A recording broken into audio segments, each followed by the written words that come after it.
welcome Kendra Arneson.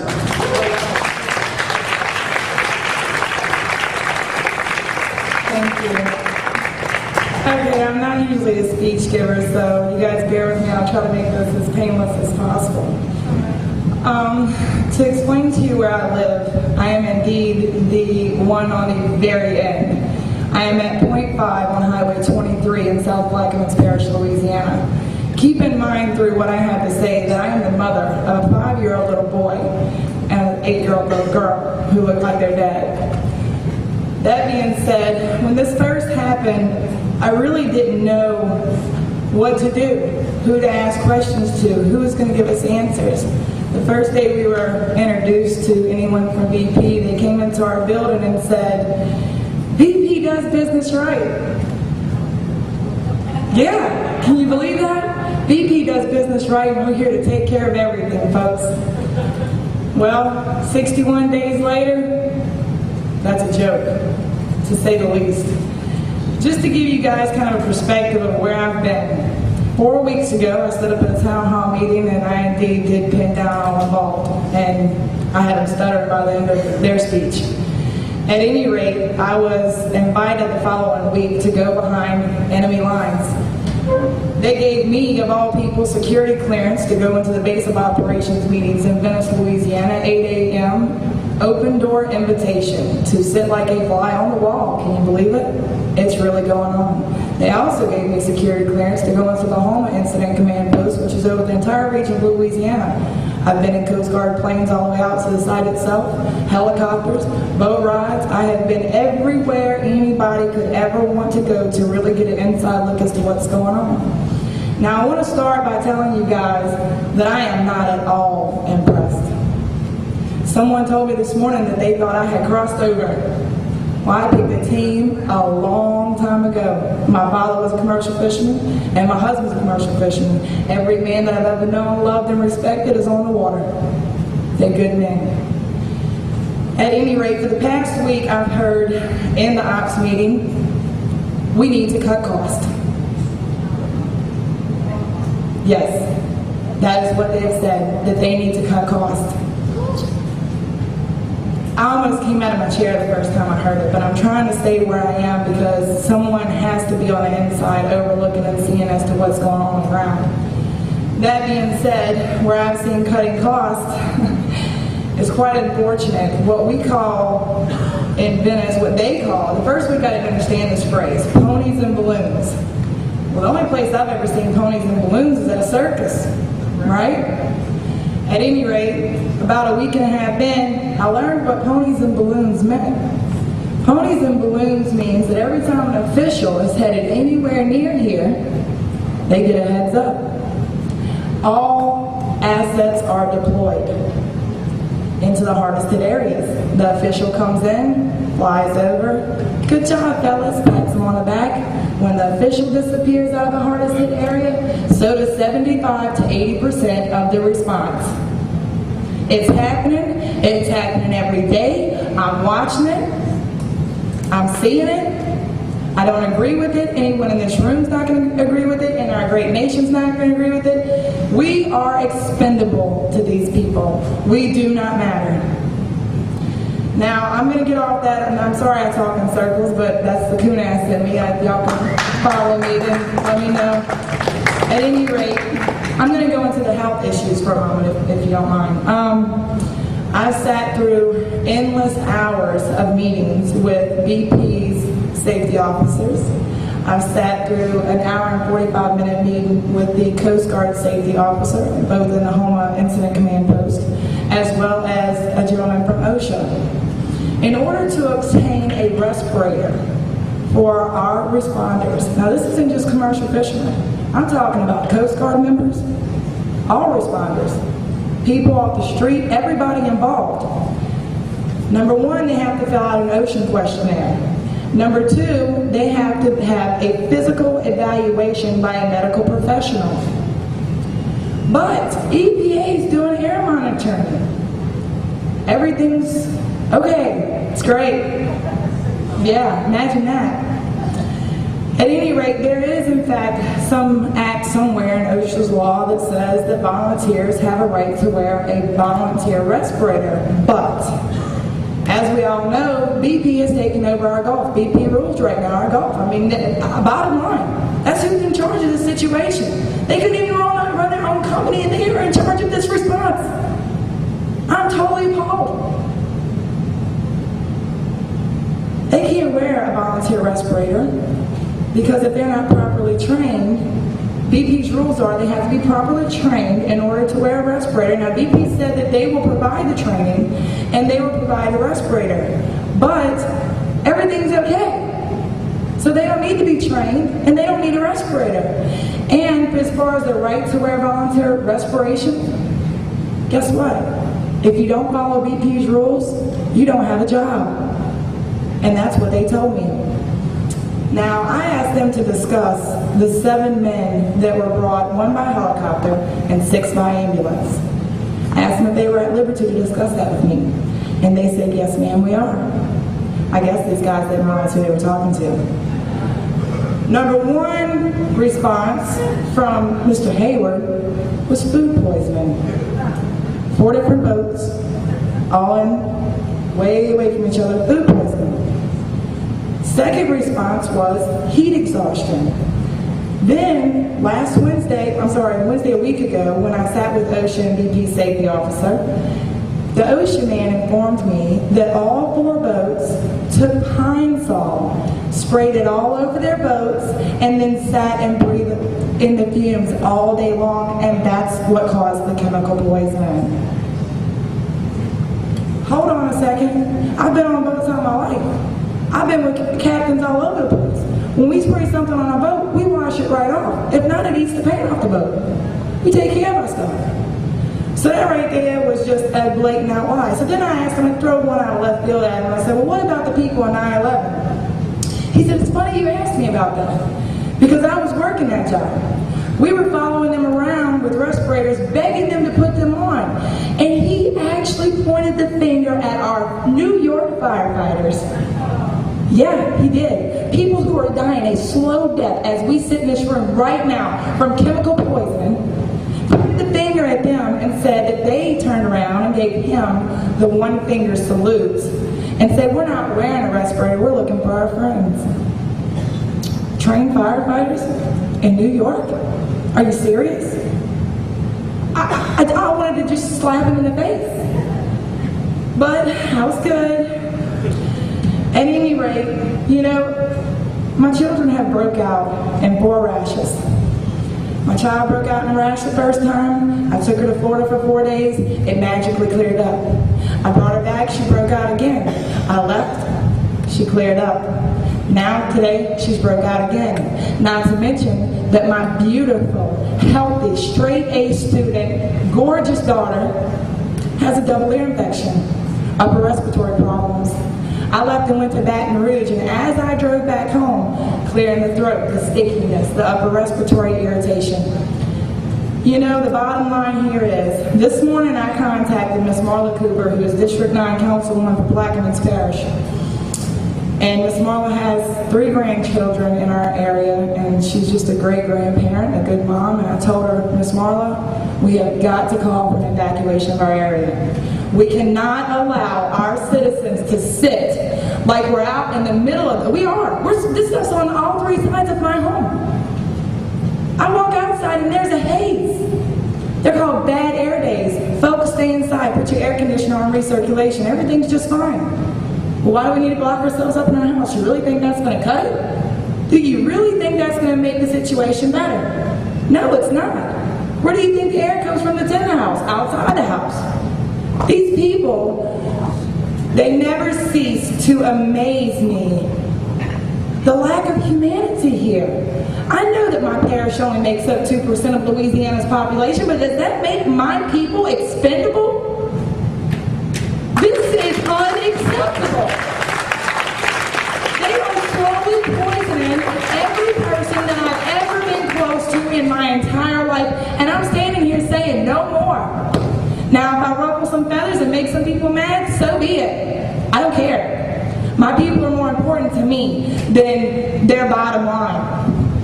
And that is my bottom line. So basically, this whole Ponies and Balloons Act, if someone does not come in and properly oversee this response, our marsh now is being used as a boom, an absorbent boom, a big giant sponge.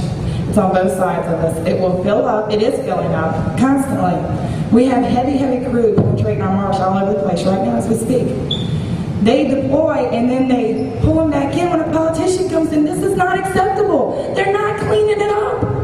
They're covering it up.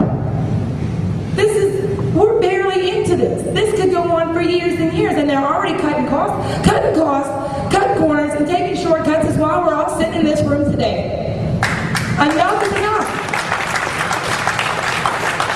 Now, as far as EPA, OSHA, NOAA, BP, and the federal government, that every one of us is in collaboration with each other. That comes from someone at the top of NOAA. That's the kind of people I've been talking to. That came from someone at the top of NOAA. But they're all in collaboration with BP. Are you serious? Who do these people work for? I thought these were our agencies to protect our better interests, our world, our earth, our lives. And what is going on here? Are we that dependent upon these banks to just roll over and let them poison our world and our people in it? This is unacceptable. A week after this started, they want to say nothing's going on, nothing's dying.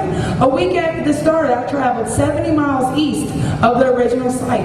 There was these shells floating all over the top of the water, hundreds of thousands of them. They were empty because they were dead. I've never seen a shell float in my life. Dead, a week after.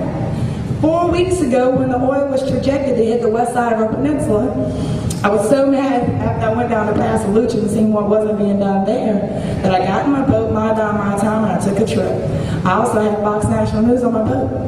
I traveled from Red Pass 10 miles to Four Bayous, about 10 miles the east side of Grand Island. Now the oil was projected to hit that side of the peninsula that day. 30 miles. I did not run into one respond boat.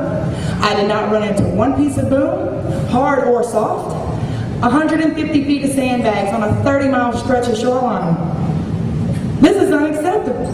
So I decided on the way back, well, let me just go out from the coast a little bit and see what's going on. I ran into oil 3/4 of a mile off our coast.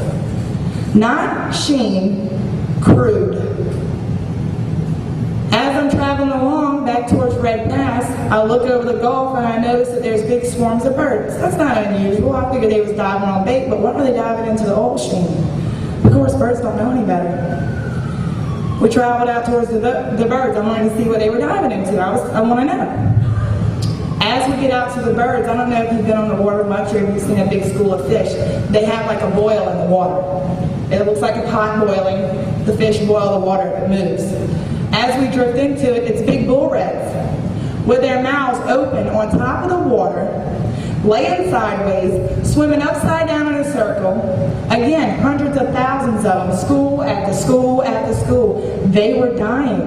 They were so disoriented that they were running into the side of my boat.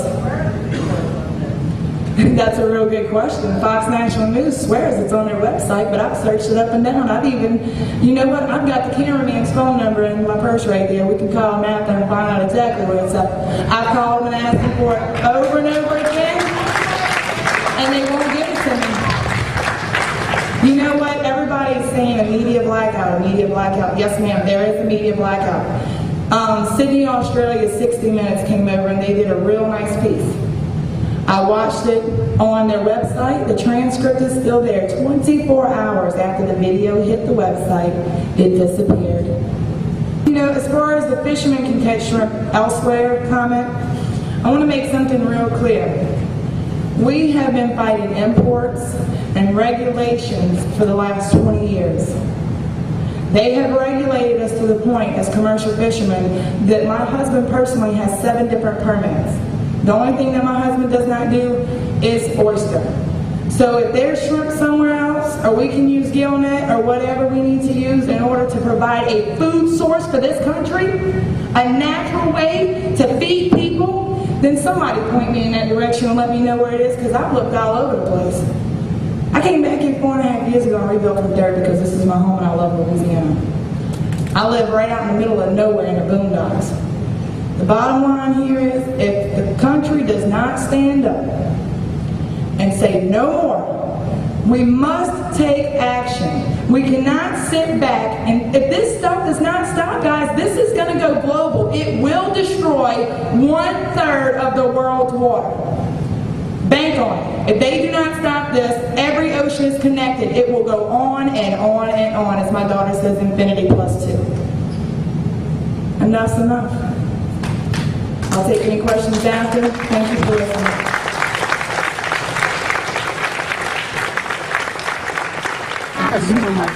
Mobile broadcast news. Everywhere anybody could ever want to go to really get an inside look as to what's going on. Now I want to start by telling you guys that I am not at all impressed. Someone told me this morning that they thought I had crossed over. Well, I picked a team a long time ago. My father was a commercial fisherman and my husband's a commercial fisherman. Every man that I've ever known, loved, and respected is on the water. They're good men. At any rate, for the past week, I've heard in the ops meeting, we need to cut costs. Yes, that is what they've said, that they need to cut costs.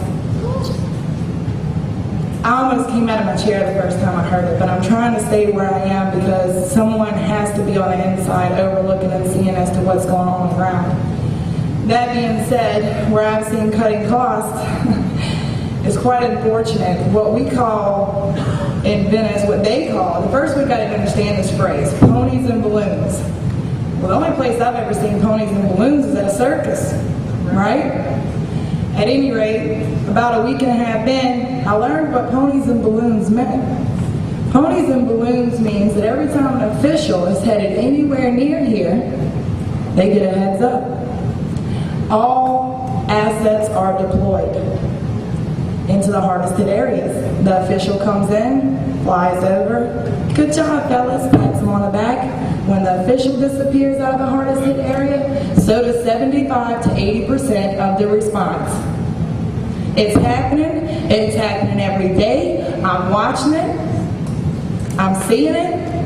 I don't agree with it. Anyone in this room is not going to agree with it. Can you believe that? BP does business right and we're here to take care of everything, folks. Well, 61 days later, that's a joke, to say the least. Just to give you guys kind of a perspective of where I've been. 4 weeks ago, I stood up at a town hall meeting and I indeed did pin down all involved. And I had them stuttered by the end of their speech. At any rate, I was invited the following week to go behind enemy lines. They gave me, of all people, security clearance to go into the base of operations meetings in Venice, Louisiana, 8 a.m., open door invitation to sit like a fly on the wall. Can you believe it? It's really going on. They also gave me security clearance to go into the Homa Incident Command Post, which is over the entire region of Louisiana. I've been in Coast Guard planes all the way out to the site itself, helicopters, boat rides. I have been it, and our great nation's not going to agree with it. We are expendable to these people. We do not matter. Now, I'm going to get off that, and I'm sorry I talk in circles, but that's the coon ass in me. Y'all can follow me, then let me know. At any rate, I'm going to go into the health issues for a moment, if you don't mind. I've sat through endless hours of meetings with BP's safety officers.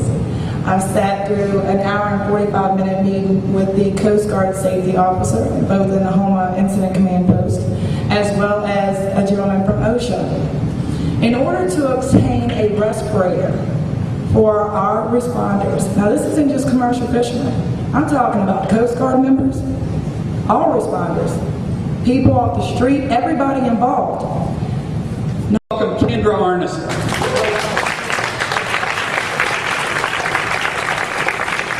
Thank you. Okay, I'm not usually a speech giver, so you guys bear with me. I'll try to make this as painless as possible. To explain to you where I live, I am indeed the one on the very end. I am at point 5 on Highway 23 in South Plaquemines Parish, Louisiana. Keep in mind through what I have to say that I am the mother of a 5-year-old little boy and an 8-year-old little girl who look like their dad. That being said, when this first happened, I really didn't know what to do, who to ask questions to, who was going to give us answers. The first day we were introduced to anyone from VP, they came into our building and said, VP does business right.